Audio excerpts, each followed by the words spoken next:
guys. Subscribe and press the bell icon to never miss the video from the easy food recipes. Hello friends, आज हम मुरमुरा यानी puff rice के लड्डू बनाएंगे। Puff rice में fibre की मात्रा बहुत ज़्यादा होती है और इसमें से हमारी बॉडी को विटामिन डी, आयरन और कैल्शियम मिलता है, तो ये हमारी हेल्थ के लिए बहुत ही फ़ायदेमंद है। तो शुरू करते हैं मुरमुरा के लड्डू बनाना। मुरमुरा के लड्डू बनाने के लिए मैंने यहाँ पर मेज़रमेंट के सबसे बड़े कप से भरकर 4 कप मुरमुरा लिया है, 1 कप गुड़ और देसी घी। अब पहले मुरमुरा को रोस्ट करके उसे क्रंची करेंगे।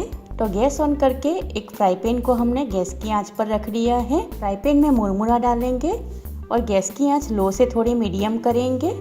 मुरमुरा में हमें लगातार चलाते रहना है। मुरमुरा का हल्का सा कलर चेंज होकर ये क्रंची हो चुका है, तो अब गैस की आंच लो करेंगे और मुरमुरा को एक बाउल में निकाल लेंगे। फ्राई पैन को वापस गैस की आंच पर रखेंगे। उसमें 1 टीस्पून जितना घी डालेंगे और घी को चारों ओर फैला लेंगे। अब उसमें गुड़ डालेंगे और गुड़ को चलाते हुए उसे मेल्ट करेंगे। गैस की आंच लो से थोड़ी मीडियम रखकर गुड़ में हमें लगातार स्पून से चलाते रहना है। गुड़ मेल्ट हो चुका है और इसका कलर भी चेंज होने लगा है। गुड़ की चाशनी रेडी हो चुकी है, तो अब इसमें मुरमुरा ऐड करेंगे और गैस की आंच लो करेंगे। मुरमुरा को गुड़ की चाशनी के साथ अच्छे से मिला लेंगे।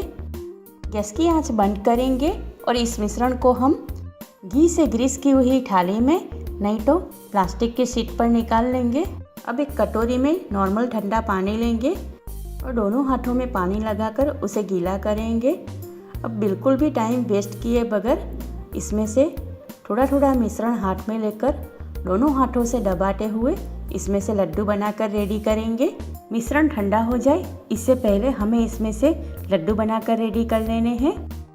मुरमुरा के लड्डू रेडी हो चुके हैं, आप देख सकते हैं। लड्डू दिखने में भी बहुत सुंदर है और ये खाने में बहुत ही क्रंची लगते हैं। लड्डू को आधे घंटे के लिए ऐसे ही खुली हवा में छोड़ेंगे।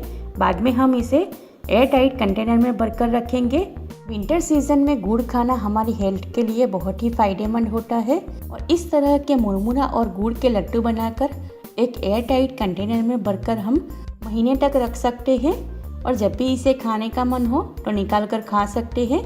इसे हम बच्चों को लंच बॉक्स में भी दे सकते हैं और ये बिल्कुल ईजी और हेल्दी रेसिपी है, तो आप इस रेसिपी को एक बार ज़रूर से ट्राई कीजिए। और अगर आपको मेरी ये रेसिपी पसंद आई है तो आप मेरी रेसिपी को लाइक और शेयर कीजिए और मेरी चैनल को ज़रूर से सब्सक्राइब कीजिए।